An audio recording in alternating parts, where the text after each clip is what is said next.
I think my mind has expanded to include a lot more as I have become older. Miss Polly says it's because I'm maturing and life experiences are happening to teach me. She said this is a natural part of life for everyone, and even she is still learning. And she's quite old, as you know, but don't tell her I told you that. Let me tell you about my big change that happened in my life and how I handled it, or how I didn't handle it. Miss Polly says that change is predictable as a part of life, but this change was quite unexpected. Miss Polly and I have been working at the school, and I really enjoy this role. I know all the students, and I do a lot of tail wagging. They call me Rosie of 1,000 pats, and I think that is my daily average patting from students and teachers. I also enjoy the attention, and I feel that I'm valued and loved.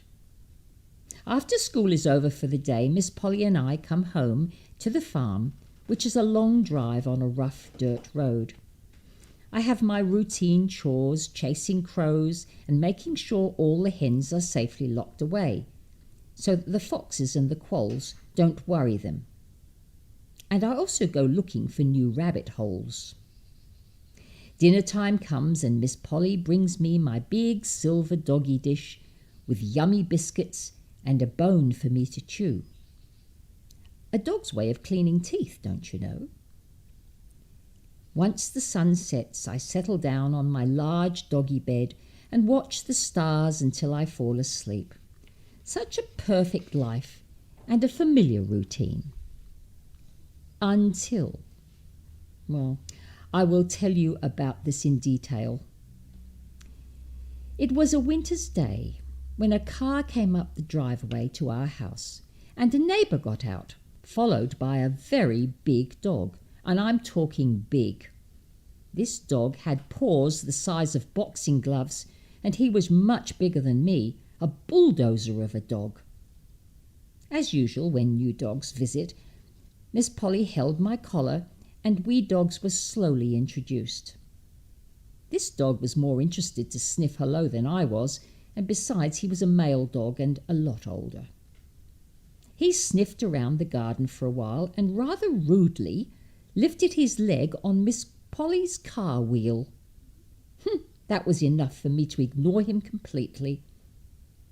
I went off to find my smelly meaty bone while he wandered about sniffing and lifting his leg. I was secretly amazed how many times this male dog could pee. I growled quietly when he came near, and he realized that I was in no way interested in being his friend. I was just waiting for him to go back to where he came from. After the visit, Miss Polly said goodbye to the neighbour, and to my absolute stunned surprise, this leaky dog stayed. I did not realize it then, but this was to turn my entire world upside down. Days went by, and the neighbour did not return to collect his dog. I admit that I was not happy, and I snarled a lot more, because he was so annoying. In the days that followed, this dog, who we call Sir Bud, I'll tell you about that later, just invaded every area of my life. He followed me around, wanting to share my favourite sunny spots, chasing crows, finding my buried bones, and he even had his own silver doggy dish at feed time, and it was larger than mine. Whenever a vehicle came up the lane, this big dog would bark to let Miss Polly know we had visitors. Now that's my job. His bark was louder and deeper than mine, so I felt that I wasn't needed. This dog was seriously invading my territory. Miss Polly spent time with both of us, and we went for long walks. I'm a younger and fitter dog, so I was easily able to outrun Sir Bud, who walked more slowly, stopping to catch his breath and panting with his enormous tongue hanging out. At night, we both got a spot on the big doggy bed, and I deliberately took up most of the space just to make sure that he realized that I was here first. It was important that he understood that. He didn't seem to mind, and curled up happily on the bed and started to snore loudly. I needed to bury my head in the pillow. I was so annoyed, and after a while, when it seemed that there was no sign of Sir Bud leaving, I hatched a cunning plan. I used to enjoy my daily walks alone in the cow paddocks and down the hill towards the trees, but now I had company. Sir Bud following behind with his huge paws thudding behind me. Being older, he had trouble with the steep slopes, so I was usually back to the farmhouse much quicker. On the day of my cunning plan, we went for a walk together, but this time I led him further into the forest than usual, a long way from the farmhouse. I noticed Sir Bud slowing down and looking weary, so I seized my opportunity while he wasn't looking, and I ran off as fast as I could up the hill and out of sight, leaving him all alone. When I got back to the farmhouse, I felt that the plan had gone very well, and although I did have a little twinge of guilt, I reasoned that things would get back to normal again.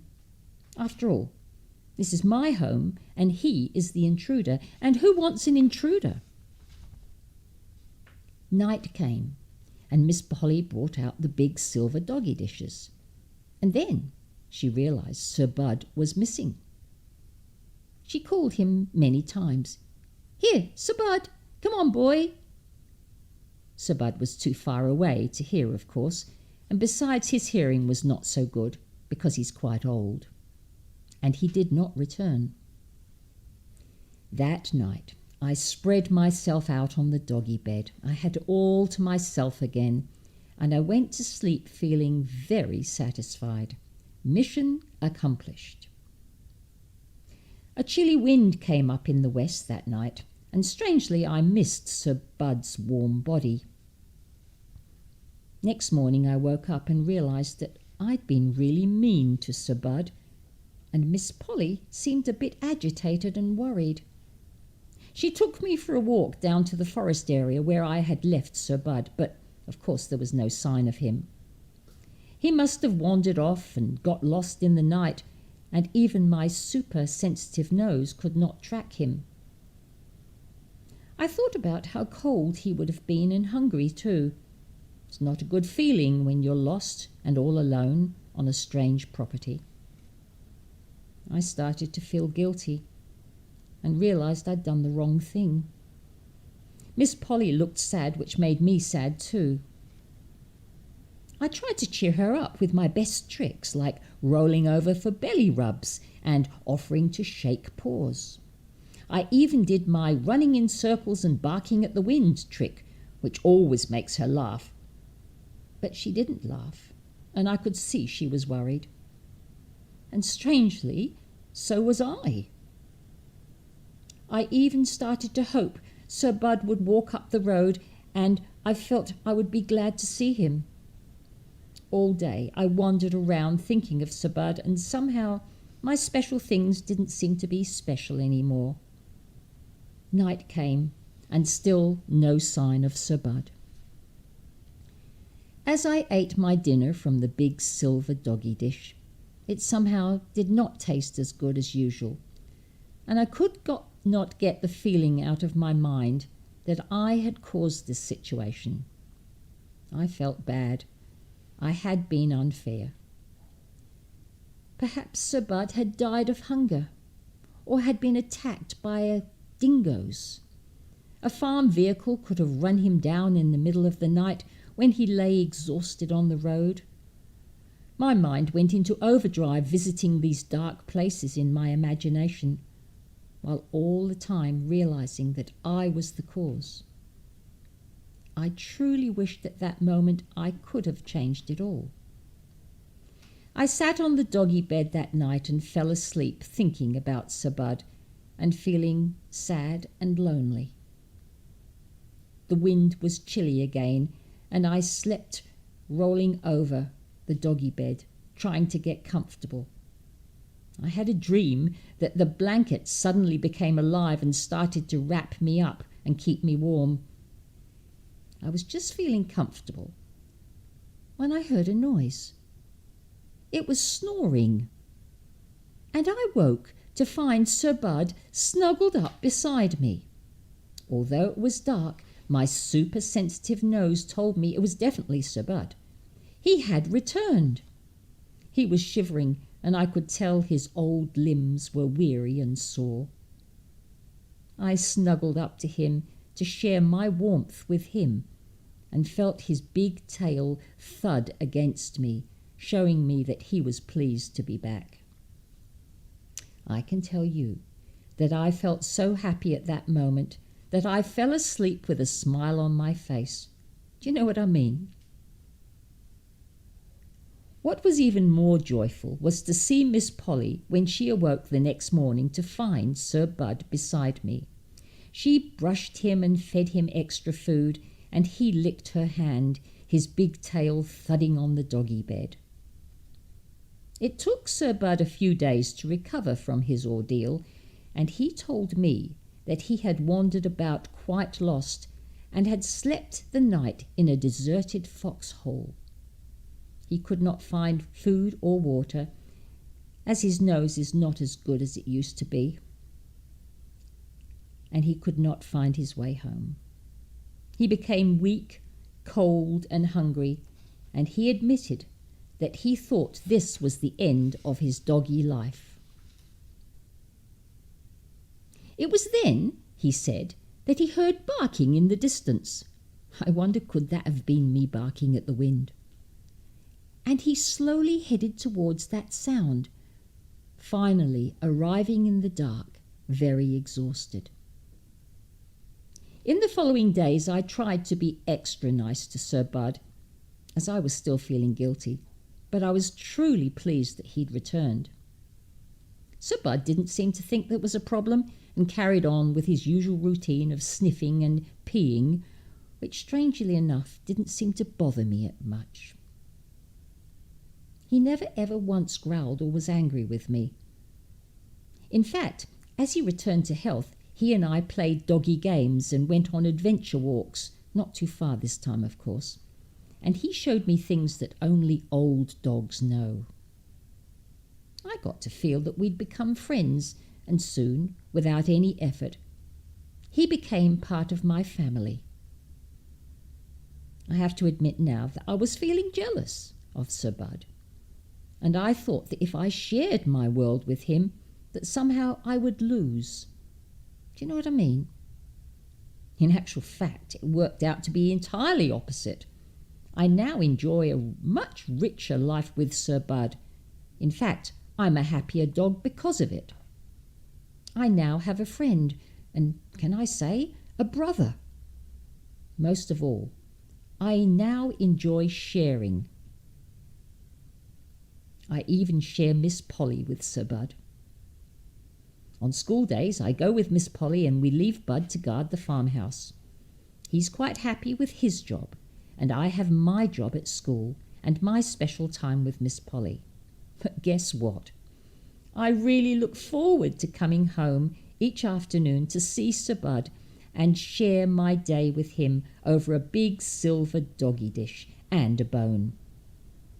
I must admit that I share more of my doggy bed with Sir Bud now on a cold winter night when the wind blows and we snuggle up together. He likes it too, although I'm still getting used to his snoring. So that's my story. Miss Polly was right. We do live and learn through change.